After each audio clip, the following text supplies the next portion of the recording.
देखो जी, इसमें 9.1 का 14 नंबर सवाल देख रहे हैं। 9.1 का 14 नंबर सवाल क्या दिया है? तो हाँ 15 नंबर है, तो चलो 15 नंबर कर लेते हैं। 15 नंबर इसमें क्या दिया है? एक मीनार है और एक सड़क है। मीनार, सड़क जो है मीनार की तक जाता है। तो हमने मान लिया कि एक व्यक्ति मीनार पर खड़ा है और यहाँ पे एक कार है, कार को देखता है तो 30 अंश का कोण बनता है। बाहर चले जाओ, 30 अंश का कोण बनता है। और जब 6 सेकंड बाद ये बिंदु सी पर चलाता है तो 60 अंश का कोण बनता है। समझ गए? तो पूछा था कि इस बिंदु से यहाँ से मीनार की दूरी क्या होगी। तो दो त्रिभुज दिख रहे हैं, दोनों त्रिभुजों में मैंने tan लगाया और कुछ नहीं किया है। दोनों त्रिभुजों में क्या लगाया है जी? tan लगाया। इसमें हमें दिया है x बराबर क्या दिया है? 6 सेकेंड। ये तो दिया है ना x बराबर 6 सेकेंड हमें दिया है सवाल में। देखो tan 30 अंश बराबर लगाए तो यहाँ से समीकरण 1 और यहाँ से समीकरण 2। y बराबर है तो y बराबर मान लो, जो रहेगा यहाँ y है तो y मान लो, y बराबर 6 सेकेंड। समझ गए? तो अब देखो क्या करेंगे हम। तो समीकरण 1 में क्या करेंगे? इस h का मान समीकरण 1 में रखने पर, समीकरण 1 में h का मान रखने पर, तो समीकरण 1 में ये h का जो मान है ना, उठा के h के जगह पे ये रख दो तो क्या हो जाएगा जी? x प्लस वाई बराबर करड़ी में 3 गुणे h का मान क्या है? करड़ी में 3x है। और तथा रखने पर अब यहाँ पे क्या करेंगे जी? y का मान रखने पर, y का मान तुम्हें पता है ना, y का मान रखने पर सवाल में दिया है कि y का मान क्या है जी? यहाँ से कितना समय लगता है? तो 6 सेकंड लगता है। समझ गए? इसी 6 सेकंड है तो इसको दूरी में चेंज कर लेंगे। दूरी में चेंज करोगे तब भी 6 ही आएगा। देखो चाल बराबर दूरी बटा समय होता है ना, चाल बराबर दूरी बटा समय। देखो चाल क्या है? तुम्हारी समान है। समान का मतलब जो चाल यहाँ पे है वही चाल यहाँ पे है। समझ गए? यानी कि अब यहाँ पे अगर चाल को तुमने 1 कर दिया तो दूरी बटा क्या हो जाएगा जी? समय। दूरी बटा समय हो जाएगा ना, यानी कि समय बराबर क्या हो जाएगा फिर? दूरी। जो तुम्हें समय दिया था उसको मैंने किस में चेंज कर लिया जी? दूरी में चेंज कर लिया। ये 6 सेकंड दिया था ना, तो 6 सेकंड को मैंने चेंज कर दिया तो वो 6 मीटर चेंज हो जाएगा 6 मीटर में। तो इसलिए यहाँ पे y का मान रखने पर, y का मान क्या रखोगे? 6 रखोगे। यहाँ पे 6 सेकंड दिया था, समझ गए? 6 ही रखोगे, लेकिन तुम चेंज करके दूरी में, क्योंकि यहाँ पे हम दूरी को देख रहे हैं ना कि समय को देख रहे हैं। तो देखो चाल समान है, मतलब समान चाल का मतलब एक ही चाल है। ये जिस चाल से यहाँ पे आया उसी चाल से यहाँ पे भी जाएगा, तो दोनों में चाल समान है। तो मैंने मान लिया कि 1 है, समान का मतलब 1। तो दूरी बराबर क्या हो गया? समय। तो समय दिया था 6, तो दूरी भी क्या हो जाएगी? 6। तो इसीलिए y का मान क्या रखेंगे? 6। तो x प्लस 6 बराबर करड़ी में 3 का 3 में गुणा करोगे तो क्या हो जाएगा जी? 3x। इसको उधर भेज दो, 6 बराबर हो जाएगा 3x माइनस x। तो ये क्या हो जाएगा? 6 बराबर 2x हो जाएगा। तो 2x बराबर 6, तो x बराबर क्या आ जाएगा? 6 बटा तो 3 2 त्याई 6, तो ये 3 मीटर हो जाएगा। समझ गए? क्या समय पूछा था? समय पूछा था कि दूरी पूछा था? समय पूछा था। 3 सेकंड हो जाएगा। फिर 3 सेकंड समय पूछा था तो 3 सेकंड हो जाएगा। यहाँ पे इसको भी हमने सेकंड में ही रखा तो सेकंड में ही आएगा, तो 3 सेकंड हो जाएगा। समझ गए? ये हमारा आंसर हो जाएगा। यही पूछा था सवाल में। समझ गए? सवाल में क्या पूछा था कि एक मीनार है और मीनार से एक रास्ता जाता है मीनार तक, और मीनार पर कोई व्यक्ति खड़ा है। उससे व्यक्ति जो है कार को देखता तो 30 बिंदु, फिर 6 सेकंड बाद ये कार यहाँ पे चली आती है, तो फिर कोण 60 अंश। समझ गए? तो पूछा है कि अब यहाँ से यहाँ तक जाने में कितना समय लगेगा। जैसे यहाँ से आया तो 6 लगा, तो फिर यहाँ से आने में कितना समय लगेगा। तो तुम ऐसे भी कर सकते हो, इसको 6 मानो, इसको x मानो, तो पूरा 6 प्लस x हो जाएगा। ये भी कर सकते हो, पूरा सेकंड में लगा दो, दूरी में चेंज करने की जरूरत नहीं है, क्योंकि ये भी सेकंड में आ जाएगा। अगर ये चेंज नहीं करो दूरी में, तुम इसको भी सेकंड में ही रखो, तो 6 सेकंड रखो, ये भी सेकंड हमें चाहिए, यानी कि ये 6 सेकंड, ये तुम्हारा x सेकंड, पूरा 6 प्लस x सेकंड। वो भी लगाने का तरीका सही है। समझ गए? उस तरह भी लगाते हो तो सही है, और इस तरह भी, तो इस तरह हम लगा लेंगे, ये इसका आंसर हो जाएगा।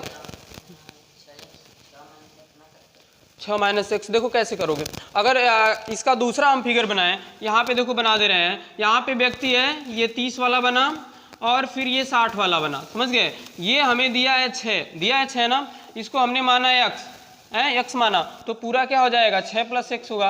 अब 6 माइनस एक्स कहाँ होगा बोलो, है क्या? हाँ उसमें से कैसे घटाओगे। चलो 16 नंबर सवाल देख लेते हैं, समझ में आया जी, ये सवाल समझ में आया कैसे लगाया है। तो सवाल में कहा था एक मीनार है, मीनार तक एक सड़क जाती है, सड़क के किसी बिंदु पर एक कार खड़ी है और मीनार पर बैठा व्यक्ति कार को देखता है तो कोण, अनुमान कोण कितने अंश का बनता, 30 अंश का। यही कार 6 सेकंड बाद इस बिंदु पर चली आती है तो कोण बदल के 60 अंश हो जाता है। तो पूछा कि अब यह कार मीनार के पाद बिंदु तक पहुंचने में कितना समय लेगी। ये 6 है, ये x है, तो 6 प्लस एक्स वैसे लगाओ या इसको एक्स वाई मान के 2 समीकरण बना के लगाओ, समझ गए। तो चलो अगला सवाल देखते हैं। इसी को मैं समय को ना दूरी में रखना चाह रहा था इसलिए रुक गया था, लेकिन समय को तुम सेकंड में रखो या दूरी में रखो, दोनों एक ही बात है, क्योंकि चाल जो है समान है, दोनों स्थिति में चाल क्या है, एक ही रहेगी। चाल कार की बदलेगी नहीं, जिस चाल से यहाँ आएगी उसी चाल से यहाँ तक जाएगी, समझ गए, चाल में कोई चेंज नहीं आएगा। 16 नंबर सवाल देखेंगे।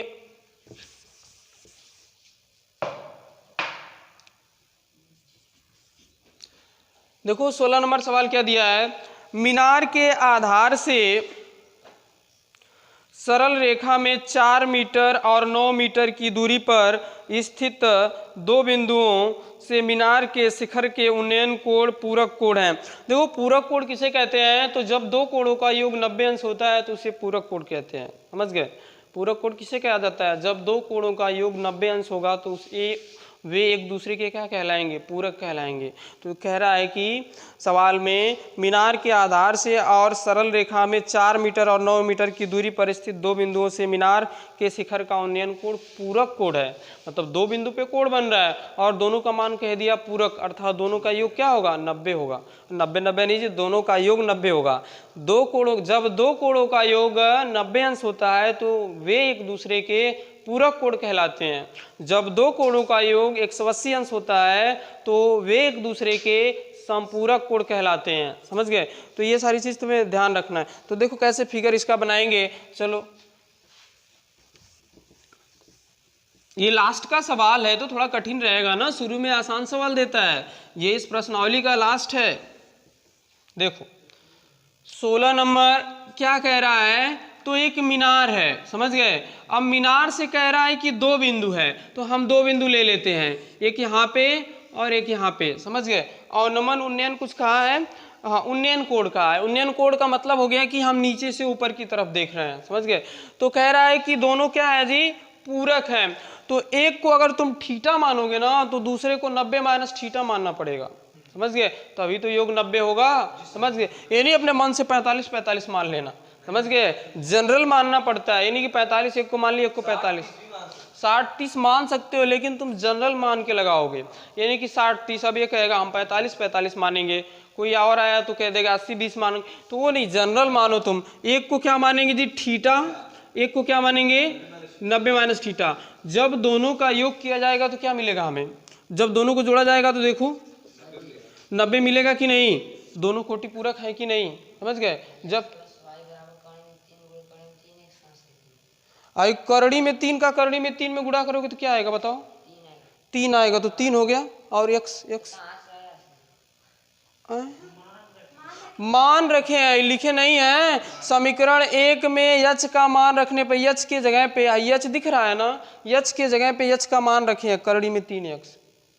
इतना देर से समझ रहे हो, अरे तो मिटा देते। तो theta plus 90 plus theta, 90 minus theta हो गया जी को पूरक ना, समझ में आया। हाँ चलो, तो इसको हम ए मान लेते, बी सी डी। और कुछ कह रहा है इसमें, और कह रहा है कि 4 मीटर, मीनार के आधार से सरल रेखा में 4 मीटर पर पहला बिंदु है और दूसरा बिंदु कितने मीटर पे है जी, 9 मीटर पे। देखो ये मीनार का आधार हो गया ना, इससे सरल रेखा में 4 मीटर की दूरी पर पहला बिंदु, फिर इसी से 9 मीटर की दूरी पर, तो इससे 9 मीटर का मतलब यहाँ से यहाँ तक का 9 मीटर, यानी कि इसको 9 मीटर कर देना। दिया है कि सरल रेखा में मीनार के आधार से 4 मीटर की दूरी पर पहला बिंदु है और फिर मीनार के आधार से 9 मीटर की दूरी पर दूसरा बिंदु है। समझे? तो 5 मीटर, इससे क्या मतलब है? हाँ, डी और सी के बीच 5 मीटर हो जाएगा, तो उससे कोई मतलब ही नहीं है, क्योंकि इस त्रिभुज में हम लगाते ही नहीं है। ये पूरा 9 हो गया, ये हो गया 4। समझ गए? ये सवाल कह रहा था। और इसमें पूछा है कि मीनार की ऊंचाई सिद्ध कीजिए। सवाल में दिया है कि सिद्ध कीजिए कि मीनार की ऊंचाई कितनी होगी जी? 6 मीटर होगी। तुम्हें सिद्ध करना है कि मीनार की ऊंचाई 6 मीटर होगी। चलो, तो फिगर मैंने बना दिया है और सवाल को हल करेंगे। बताओ क्या लगाएंगे? tan लगाएंगे, sin लगाएंगे, cos लगाएंगे, क्या लगाएंगे? सवाल किताब लाते हो तो बता तो रहे हैं कि किताब में सवाल में दिया है कि मीनार से 4 मीटर की दूरी पर पहला बिंदु है, मीनार के पाद बिंदु से 9 मीटर की दूरी पर दूसरा बिंदु है। तो किताब लाया करो, देखा करो। 6 मीटर सिद्ध करना है। चलो, त्रिभुज सबसे पहले हम जो है इसको एच मान लेते, ये एच मान लिए। अब हम जो है इसमें छोटे वाले त्रिभुज में ही लगा लेते। त्रिभुज ए बी सी में tan 90 माइनस थीटा, ये कोण 90 माइनस थीटा है, तो tan 90 माइनस थीटा बराबर लंब बटा आधार। लंब क्या है जी? आधार क्या है? tan 90 माइनस थीटा बराबर क्या होता है? चुन्नी बताओ। tan 90 माइनस थीटा बराबर क्या होता है? बोलो। tan 90 minus theta, tan 90 minus theta बराबर काट थीटा। बैठो, कल से पीटना शुरू करते हैं। बैठो। tan 90 माइनस थीटा बराबर काट, tan 90 के प्रभाव से काट में चेंज हो जाता है। काट थीटा बराबर h बटा 4। समझ गए? इसको समीकरण 1 कर लेना। अब त्रिभुज बड़े वाले में ए बी डी में कौन सा लगाएंगे जी? tan थीटा लगाएंगे ना। यहाँ पे कोण क्या है? थीटा है, तो tan थीटा लिखा है मैंने। तो tan थीटा बराबर लंब बटा आधार, h बटा आधार क्या है जी? पूरा 9 है, तो tan थीटा बराबर क्या हो जाएगा? h बटा 9। आई काट थीटा है, tan थीटा है, तो इसको भी काट थीटा में चेंज कर दें। तो tan का उल्टा क्या होता है? काट होता है ना। तो इस tan को तुम क्या लिख सकते हो? काट थीटा बराबर, उलट दो इसको, 9 बटा h, ऐसे लिख सकते हो। समझ गए? देखो, tan को उलट दिए तो काट हो गया, इसको भी उलट दो, इसको उल्टोगे तो 1 बटा tan होगा। 1 बटा tan का मतलब काट होता है। समझ गए? तो ये काट थीटा बराबर 9 बटा h, ये उलट जाएगा। समझ गए? तो ये समीकरण 2 हो गया। समीकरण 1 तथा 2 से देखो, समीकरण 1 तथा 2 से चल रहा है जी ना, कटा तो नहीं है। समीकरण 1 तथा 2 से देखो, दोनों काट के बराबर है कि नहीं? ये भी काट थीटा के बराबर है, ये भी काट थीटा के बराबर है। अगर किसी समीकरण का एक पक्ष बराबर होता है तो दूसरा पक्ष भी हम बराबर कर देते हैं। इसका देखो, बायां पक्ष बराबर है कि नहीं? बायां पक्ष में दोनों तरफ काट काट है, तो ये बराबर है, तो उसको भी बराबर कर दो। यानी कि h बटा 4 बराबर 9 बटा h, तिर्यक गुणा h स्क्वायर बराबर 9 चौका 36, h बराबर करड़ी में 36, h बराबर 6 मीटर। आंसर यही सिद्ध करना था, प्रूफ। समझ गए? तो इस तरह हम लगा लेंगे। सवाल में क्या कहा था? पूरक का मतलब समझ में आया कि नहीं जी? पूरक का मतलब समझ में आया कि नहीं? हाँ, अगर कोटि पूरक का है, समपूरक का, समपूरक कह दिया तो 180, एक को थीटा, एक को क्या रखेंगे? 180 माइनस थीटा। अगर कह दिया कि दोनों क्या है? समपूरक हैं, तो एक को थीटा मानेंगे तो दूसरे को 180 माइनस थीटा। समझ गए? तो इस तरह सवाल को हम लगा लेंगे। ये था तुम्हारा 9.1 का लास्ट सवाल। इसके बाद हम 9 बटा h दिख रहा, अभी तुम्हें नहीं समझ रहा। समीकरण 1 देखो, समीकरण 2 देखो, दोनों का बायां पक्ष बराबर है कि नहीं? शांत रहो, नहीं शांत रहो, सही पूछ रहा है। और तुम लोग तो वो भी नहीं पूछ रहे हो, कम से कम पूछ तो रहे। समीकरण 1 और 2 को देखो, ये भी काट थीटा, ये भी काट थीटा, दोनों ये इसका बायां पक्ष बराबर है कि नहीं? अगर समीकरण का एक पक्ष बराबर होता है तो ये वाला भी बराबर, यानी कि अब दूसरा वाला बराबर है, तो ये किसके बराबर हो जाएगा? h बटा 4 9 बटा h के बराबर हो जाएगा। समझ गए? ये किस नियम से हुआ? तो यदि समीकरण का एक पक्ष बराबर होता है तो दूसरा पक्ष भी हम बराबर कर सकते हैं, समीकरण का रूल होता है। समझ गए इस तरह। तो अरे ये एनसीईआरटी बुक का खत्म हो गया। अब जो है हम हरस्वरूप शर्मा का कुछ सवाल है उसको लेते हैं और हल करते हैं। छोटा छोटा सवाल लेंगे आज की क्लास में, 2-4 ठो। देखो हो गया, तो अगला सवाल लेते हैं इसमें। यार कितनी बार चिल्लाऊं, बता तो रहा हूं कि सवाल में दिया है कि पूरक कोण है, मतलब दिया है सवाल में कि एक मीनार है, कोटि पूरक 90 अंश को कहते हैं, समझ गए। पूरक या कोटि पूरक वही होता है, समझ गए। तो जब दो कोणों का योग 90 अंश होता है उसे पूरक कहते हैं। तो एक को थीटा मानोगे तो एक को 90 माइनस थीटा, क्योंकि योग 90 होना चाहिए, समझ गए। अब तुम कहोगे कि हम 45 और 45 भी मान सकते हैं, कोई कहे 60-30 मान सकते, तो वो तो तरीका ठीक है, वो तो अलग बात है, तुम अपने मन से मानोगे। लेकिन यहाँ पे जनरल लगाना पड़ेगा ना, जो हमेशा लागू होगा। तो एक को थीटा, एक को 90 माइनस थीटा मान लो, तो हो गया। बस हल करते जाओ। एक त्रिभुज, दो त्रिभुज दिख रहे हैं, दोनों त्रिभुज में tan लगा दो। जैसे हल करते आओ वैसे हल करो।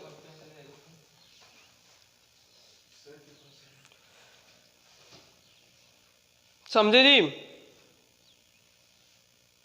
चलो आगे हम जो है छोटा छोटा कुछ क्वेश्चन ले रहे हैं। ये दूसरी बुक है और हल कर रहे हैं। कल की क्लास में अरिहंत का सवाल उठाएंगे। आज चलो, एनसीईआरटी खत्म हो गया तुम्हारा।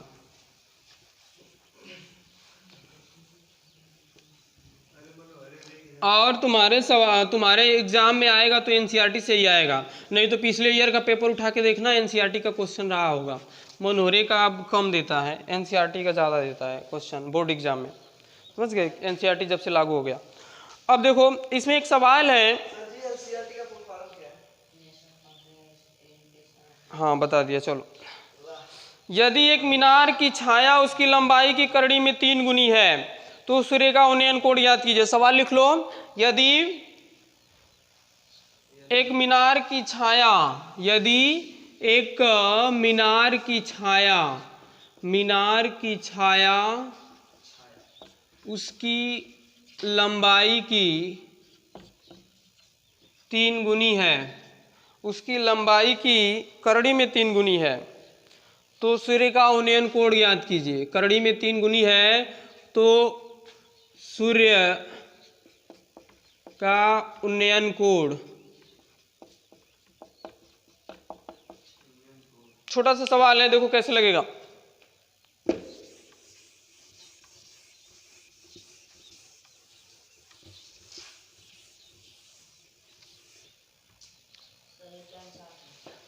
ओ, थीटा का मान बताना था, tan 60 अंश क्यों बता रहे हो? तो कोण बताओ, कोण क्या होगा? कोण क्या होगा? कोण बताओगे तो टेनो लगाओगे, साइनो लगाओगे कि 30 अंश 20 अंश 60 अंश, तो ऐसे बोलो। देखो क्या दिया है, तो सवाल में दिया है कि एक मीनार की छाया उसकी लंबाई की करड़ी में 3 गुनी है, समझ गए। तो ध्यान दो, अगर ये मीनार है तो इसकी छाया किधर बनेगी बताओ पंडित? ऐसे बनेगी, ऐसे बनेगी ना? हाँ, कहाँ बनेगी? नीचे बनेगी। तो ये हो गया हमारा मीनार और ये होगी उसकी छाया। अगर हम कहें तो हमारा ए बी मीनार है और बी सी क्या है जी? उसकी छाया है। तो कहा है कि मीनार की छाया उसकी लंबाई की, तो हमने माना लंबाई क्या है? माना मीनार की लंबाई बराबर x, इसलिए छाया की लंबाई क्या हो जाएगी? छाया की लंबाई, देखो सवाल में कह रहा है कि एक मीनार की छाया उसकी लंबाई की करड़ी में 3 गुनी है, समझ गए। तो लंबाई को हमने माना x, तो छाया की लंबाई क्या हो जाएगी? करड़ी में 3x, क्योंकि लंबाई की करड़ी में 3 गुनी है। देखना हमेशा जो है तुम्हारी लंबाई से छाया ज़्यादा बनती है। जैसे तुम्हारी जितनी हाइट है, देखना तुम्हारी लंबाई बहुत दूर तक जाएगी। तो हाँ, कभी कभी वो सूर्य के ऊपर निर्भर करता है, सूर्य किधर है। ये हो गया। तो हमने देखो मीनार की लंबाई को x माना, तो ये क्या हो गई? करड़ी में 3x हो गया। तो हमसे पूछा ये थीटा की वैल्यू क्या होगी? ये थीटा, तो हम जानते हैं लंब और आधार में किसका संबंध होता है? साइन कास टेन, किसका? tan थीटा बराबर क्या हो जाएगा जी? लंब बटा आधार। तो लंब क्या x है और करड़ी में 3x, ये भी गलत है चुन्नी, 60 अंश बताए हो ना? गलत है। tan थीटा बराबर tan 1/करड़ी में 3 tan कितने अंश का मान होता है? tan से tan कट जाएगा, थीटा बराबर 30 अंश। आंसर एक तो बताया है पहले, वो भी गलत बताया यार। 9 का सवाल नहीं आएगा तुरंत टुक जाओगे उसी में। ई कक्षा 9-8 में ना बस ऐसे सवाल बोलते थे ना, उसी में पुटुक जाता था। हाँ ये 2 आएगा, 2 उसमें 9-8 में क्या रहता है? a+b का होल स्क्वायर, a-b का होल क्यूब, यही करता था जल्दी जल्दी। अब बाकी अब इसकी अब घर पे नहीं पढ़ोगे तो आंसर नहीं बता पाओगे। हाँ घर पे पढ़ो और आंसर बता सकते हो तब। चलो एक और सवाल लेते इसमें।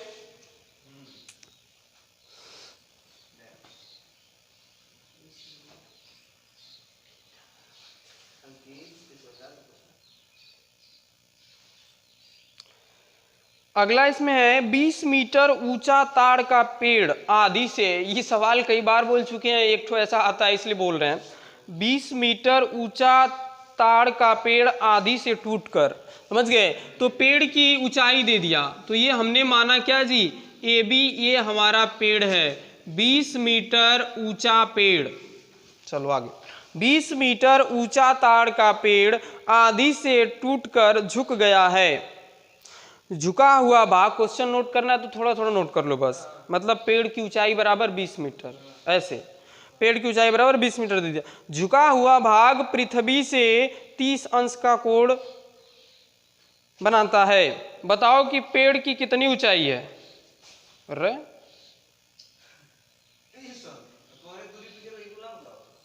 अब चलो लगा रहे हैं।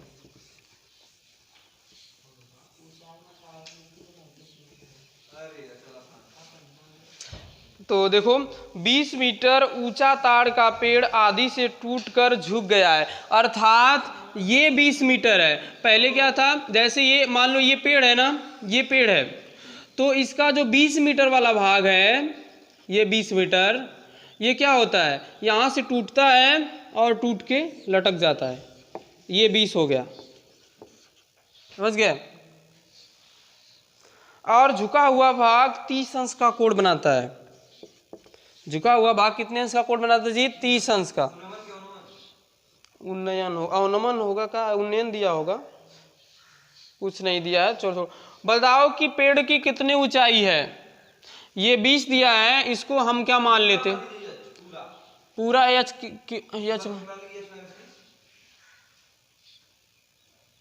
पूरा, तो पूरे पेड़ की ऊंचाई पूछा है। बताओ पेड़ कितनी ऊंचाई से, अच्छा बताओ पेड़ कितनी ऊंचाई से टूटा है, यानी कि ये वाली पूछ रहा है। बताओ कि पेड़ कितनी ऊंचाई से टूटा है। अगर तुम इसको h मानो, पूरा h, तो ये कितना हो जाएगा? h - 20, या इसको h तुरंत मानो तब भी आ जाएगा, बस इतना पूछा है हमसे। तो क्या हो जाएगा जी? tan 30 अंश बराबर नहीं, tan 30 अंश नहीं, हाई लंब है, कर्ण है, लंब और कर्ण में किसका संबंध होता है? साइन का नाम। साइन 30 अंश बराबर लंब बटा कर्ण, h - 20/20।